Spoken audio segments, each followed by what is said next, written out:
ನಿಮ್ದು ಇದೇನು ಸಿಕ್ಕಿದ್ದು ಫಸ್ಟ್ ಟೈಮ್ ಬಂದೀನಿ, ನನಗಿನ್ನ ಅಲ್ಲಿ ಹೋಗೋದಿಲ್ಲ, ಭಾಳ ಕಷ್ಟ ಬರ್ತದೆ. ಅದಕ್ಕೆ ಇದು ಎಷ್ಟು ಜನ ನೋಡ್ತಾರೆ ಅಷ್ಟೇ ನೋಡಲಿ, ಜಾಸ್ತಿ ನನಗೆ ಭಾಳ ಹೈಲೈಟು ಮಾಡೋದಿಲ್ಲ. ನನಗೆ ಭಸ್ಮಾಸುರ ಅಂತ ಕರೀತಾರೆ, ಇದೇ ಇಂಥದ್ರಾಗೆ ನೋಡಿದಾನ ಯೂಟ್ಯೂಬ್ದಾಗ.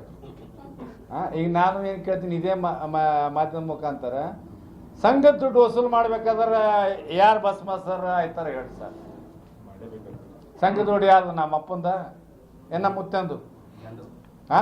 ನಮ್ಮ ಅಪ್ಪನ ನಮ್ಮ ಮುತ್ತಂದವ್ರು ಇಲ್ಲ, ನಮ್ಮ ಖಾನ್ದಾನ ದುಡ್ಡಿಲ್ಲ, ಜನರದು ದುಡ್ಡು. ಈಗ ನನಗೆ ಇವತ್ತೇ ಇಬ್ಬರು ಬಂದಿರು, ಹೊಸ ಲೋನ್ ಕೊಡ್ರಿ ಅಂತ ಕೇಳ್ತಾರೆ. ದಯವಿಟ್ಟು ನನ್ನ ಕೈಲಿ ಆಗಲ್ಲ ಅಂತ, ಯಾಕಂದ್ರೆ ರಿಕವರಿನೇ ಇಲ್ಲ. ಒಂದು 100 ರೂಪಾಯಿದಾಗ 50 ರೂಪಾಯಿ ನಂದು NP ಅದ. ಈಗ ಆ ರಿಕವರಿ ಮಾಡ್ಲಕ್ಕೆ ಹೋದ್ರೆ ಇವ್ರು ನನಗೆ ಭಸ್ಮಾಸುರ ಅಂತಾರೆ. ದುಡ್ಡು ಬ್ಯಾಂಕಿಂದು ಸಂಘದ ದುಡ್ಡು ತಗೋತಾರ, ತಗೊಂಡು ನಾ ಒಳ್ಳೇದು ಮಾಡಿದ್ವಿ ಅಂತ ರೈತರಿಗೆ ಹೇಳ್ತಾರೆ. ದುಡ್ಡು ಯಾರ್ದು? ನೀ ಒಳ್ಳೇದು ಮಾಡೋದಿತ್ತ ನಿನ್ನ ಕಷ್ಟದಿಂದ ಮಾಡೋ ಬಾಡ್ಯ ಯಾರು ಮಾಡಲ್ತಾರ? ನಿನ್ನ ಶ್ರಮ ಪಟ್ಟಿನ ದುಡ್ಡಿಂದ ತೊಗೊಂಡೋಗಿ ನೀ ರೈತರಿಗೆ ಹೆಲ್ಪ್ ಮಾಡೋ. ಬ್ಯಾಂಕಿನ ದುಡ್ಡು ತೊಗೊಂಡು ನೀ ಹೆಲ್ಪ್ ಮಾಡೋರು ಯಾರು? ಈ ಬ್ಯಾಂಕ್ನಾಗ 5 ಲಕ್ಷ ಅಕೌಂಟ್ ಅವರಿ ನಮ್ಮ ಬ್ಯಾಂಕ್ದಾಗ.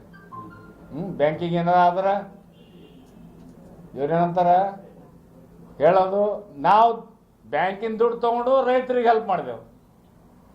ರೈತರು ಎಷ್ಟು ಕಬ್ಬು ಬೆಳೆದವರು? 2,000 3,000. ಬ್ಯಾಂಕಿನಾಗ ಸ್ವಸಹಾಯ ಹೆಣ್ಮಕ್ಳು ಮತ್ತು ಕೂಲಿ ಕಾರ್ಮಿಕರು ಇವ್ರದೆಲ್ಲ 5 ಲಕ್ಷ ಅಕೌಂಟ್, ಅವರೆಲ್ಲ ಹೋಗ್ಬೇಕು. ನನ್ನ ವೈಯಕ್ತಿಕ ಹೇಳಿದ್ದಾರೆ, ನನ್ನ ಕಂಪೌಂಡ್ ವಾಲ್ ಕಟ್ಟಿ ತೋರಿಸಿದ್ದಾರೆ, ಫೋಟೋ ತೋರಿಸಿದ್ದಾರೆ, ಎಲ್ಲ ತೋರಿಸಿದ್ದಾರೆ. ನನ್ನ ಮೇಲೆ ಕೇಸ್ ಹಾಕಿದೆ ಅಂತ ಹೇಳಿದ್ದಾರೆ. ವೈಯಕ್ತಿಕ ಬೇರೆ, ಅದು ನನ್ನ ಫೈಟ್ ಮಾಡ್ಕೋತ ನಾನು ಯಾಕೆ ಅವ್ರಿಗೆ ಹೇಳಿ? ನಂದು ಒಂದೇ ಉದ್ದೇಶ, ಗುರಿ ಏನದ, ನನ್ನ ಬ್ಯಾಂಕಿನ ದುಡ್ಡು ನಾನು ನನ್ನ ಖಾನ್ದಾನದವರಿಗೆ ಬಿಡಲ್ಲ. ಇವ್ರಿಗೆ ಹೆಂಗೆ ಬಿಡ್ತಾನ? ನನ್ನ ಫ್ಯಾಮಿಲಿಗೆ ಬಿಡಲ್ಲ, ಇವ್ರಿಗೆ ಹೆಂಗೆ ಬಿಡ್ತಾ? ನಿಮ್ಗೆ ಕಷ್ಟ ಆಗಲತ್ತ ನಾನು ಬಾಜಿಗೆ ಸರಿಸಿ ಬೇರೆ ಯಾರಿಗೆ ಕೂಡಿಸ್ರಿ ನಡೆಸ್ಕೊಡ್ಬೇಕು.